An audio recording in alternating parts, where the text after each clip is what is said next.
देखो अगला टॉपिक है अपना सीड। ये भी अच्छा सा टॉपिक है, इसको देखते हैं हम लोग। तो अभी जस्ट मैंने बताया था ना कि कुछ देर पहले कि सीड जो होता है ना वो किससे बनता है, ओव्यूल के फर्टिलाइजेशन के बाद बनता है। ओव्यूल किससे, पोलन से फर्टिलाइज होता है, उसके बाद फिर सीड बनता है। ठीक है, तो सीड भी एक पोस्ट फर्टिलाइजेशन इवेंट है।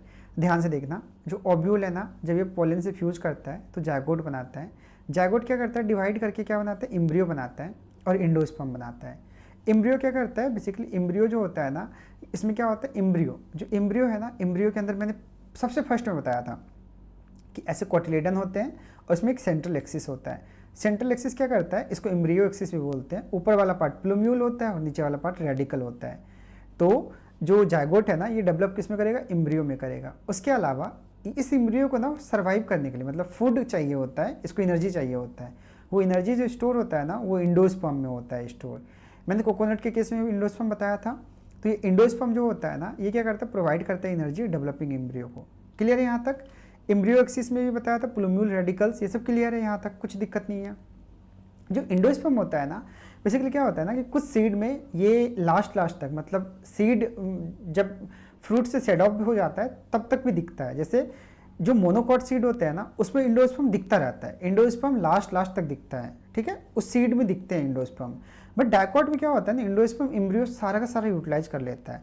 तो नॉन इंडोस्पर्मिक सीड होते हैं डायकॉट के, और मोनोकॉट के कैसे होते हैं, मोनोकॉट के इंडोस्पर्मिक सीड होते हैं। Monocot endospermic, dicot non endospermic. ठीक है, तो अब हम लोग देखते हैं स्ट्रक्चर। कोई भी डायकोटिलेडनस सीड होते हैं ना उसका स्ट्रक्चर किस तरह का होता है। एम्ब्रियो है, एम्ब्रियो में कोटिलेडन होगा और एम्ब्रियो एक्सिस होगा, है ना। इंडोस्पर्म तो इसमें होगा नहीं डायकोट में। ठीक है, एम्ब्रियो एक्सिस में प्लूम्यूल होगा और रेडिकल होगा। वही सेम टू सेम यहाँ पे ये कोटिलेडन है। डायकोटिलेडन मतलब डायकॉट प्लांट है ना तो इसमें डायकोटिलेडन होगा। तो यहाँ पे दो कोटिलेडन मैंने दिखा रखा है, एक ये। और ये एम्ब्रियो एक्सिस है, ऊपर वाला पार्ट प्लूम्यूल है और नीचे वाला पार्ट रेडिकल है। इंडोस्पर्म इसमें नहीं होगा। ठीक है, नॉन इंडोस्पर्मिक सीड होते हैं डायकॉट के। अब देखो अगर हम बाहर से स्ट्रक्चर देखें तो यहाँ पे कुछ दिखेगा तुम्हें। एक कवरिंग है और यहाँ पे मैक्रोपाइल है और हाइलम है। ये सीड कोट है और ये मैक्रोपाइल और हाइलम है। ये क्या है इसको मैं एक्सप्लेन एक बार करने की कोशिश करता हूँ। अगर नहीं भी समझ आता है कोई बात नहीं, ये 12th में अच्छे से दिया हुआ है। देखो जो अपना ओव्यूल होता है ना, ओव्यूल देखो ये ओव्यूल है पूरा का पूरा। ये ओव्यूल ना जो ओवरी से जुड़ा हुआ रहता है ना इसको हम लोग क्या बोलते हैं, इसको हाइलम बोलते हैं। जिस पार्ट से जुड़ा हुआ रहता है ना ओवरी से, जैसे ये पूरा का पूरा ओवरी है और इससे ये जुड़ा हुआ है तो ये वाला पार्ट हाइलम है। ठीक है यहाँ तक। उसके बाद देखो ध्यान से, इसके ऊपर ना 2 कोट होते हैं। जो ओव्यूल है ना उसके ऊपर 2 कोट होते हैं, 2 कवरिंग होता है। और यहाँ पे दोनों कवरिंग ना हल्का सा ऊपर पे गैप रहता है, यहाँ पे ये फ्यूज नहीं होता है यहाँ पे डायरेक्टली, तो इसको हम लोग बोलते हैं मैक्रोपाइल। क्लियर है यहाँ तक। अब जो देखो ध्यान से, ये जो बीच वाला पूरा पार्ट है ना इसको हम लोग न्यूसेलस बोलते हैं, न्यूक्लियस नहीं, न्यूसेलस। ठीक है, इस न्यूसेलस के अंदर होता है एमएमसी। एमएमसी मतलब होता है मेगास्पोर मदर सेल। मेगास्पोर किसे बोलते हैं, मेगास्पोर जो होता है ना फर्दर जाके क्या करता है, बेसिकली फीमेल गैमेटोफाइट बनाता है। अगर नहीं भी समझ आ रहा कोई बात नहीं, 12th में आएगा ये जो मेगास्पोर है ना, मेगास्पोर फर्दर बनाएगा फीमेल गैमेटोफाइट। ये जो फीमेल गैमेटोफाइट है ना, देखो ध्यान से, इस फीमेल गैमेटोफाइट को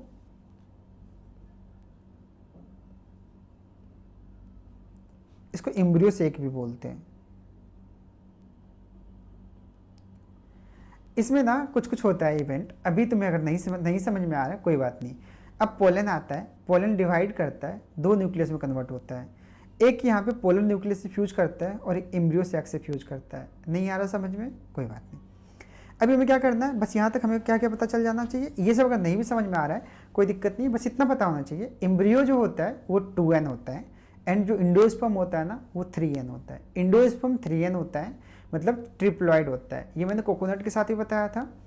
3n मतलब ट्रिप्लॉइड होता है इंडोस्पर्म, और एम्ब्रियो कैसा होता है, डिप्लॉइड होता है। ठीक है यहाँ तक, ठीक है। अब अगर तुम हल्का सा ध्यान से देखोगे तो हाइलम यहाँ पे है और माइक्रोपाइल यहाँ पे है। ठीक है, तो जो माइक्रोपाइल होगा ना वो slightly higher than the hilum होगा।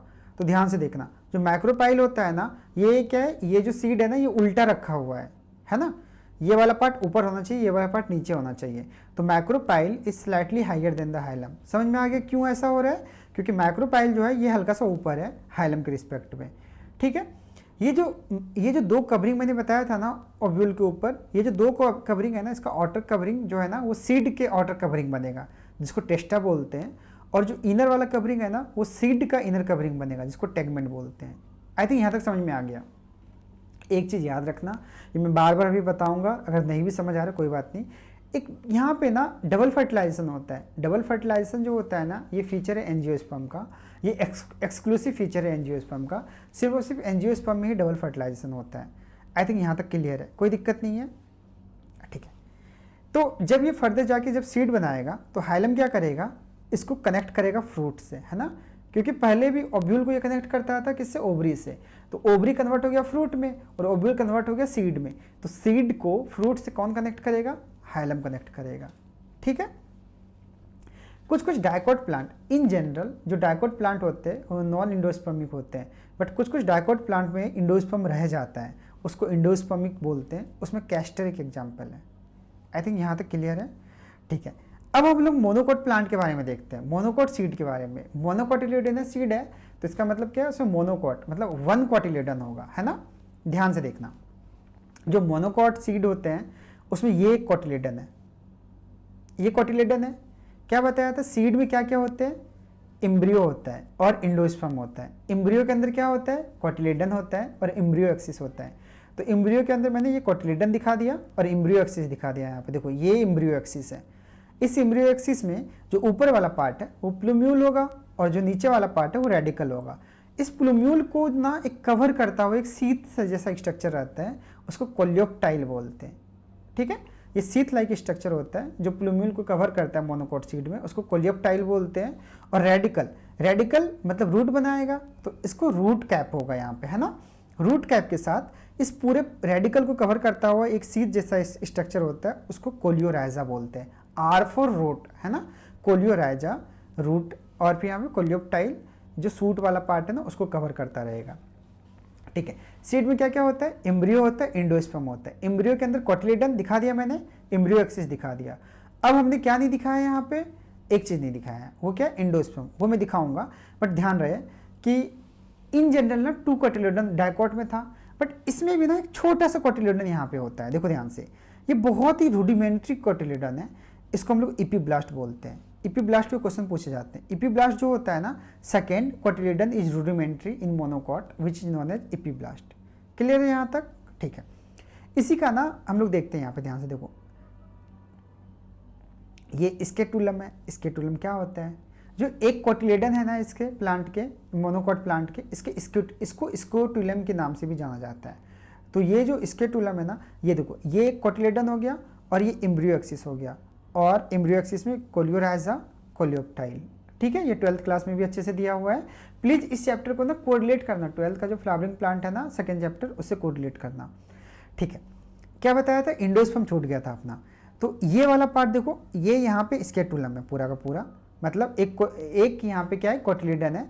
उसके अलावा ये एम्ब्रियो एक्सिस है, यहाँ पे प्लूम्यूल है तो कोलियोप्टाइल है उसका कवरिंग, और नीचे रेडिकल है तो उसका कोलियोराइजा कवरिंग है, ठीक है। ये तो एम्ब्रियो वाला पार्ट हो गया। और इधर देखो, ये ना एम्ब्रियो, ये क्या, इंडोस्पर्म वाला पार्ट है, ठीक है। इंडोस्पर्म ट्रिप्लॉइड होता है, ये तो मैंने बताया ही था। इन जनरल ना इंडोस्पर्म के ऊपर देखो ध्यान से, ये मेज प्लांट के बारे में बताया गया है, मेज सीड के बारे में। इस इंडोस्पर्म के ऊपर एक कवरिंग है। ये जो कवरिंग है ना, इंडोस्पर्म कार्बोहाइड्रेट से मेनली बना होता है, और ये जो कवरिंग है ना, ये एल्यूरोन लेयर से बना हुआ है। इस लेयर को एल्यूरोन लेयर बोलते हैं। सिंगल सेल का कवरिंग होता है, देखो, सिंगल सेल प्रोटीन कवर, ध्यान से सुनना, ये प्रोटीन से बना होता है। जो एल्यूरोन लेयर है ना, ये प्रोटीन से बना होता है, और इंडोस्पर्म इन जनरल कार्बोहाइड्रेट से बना होता है।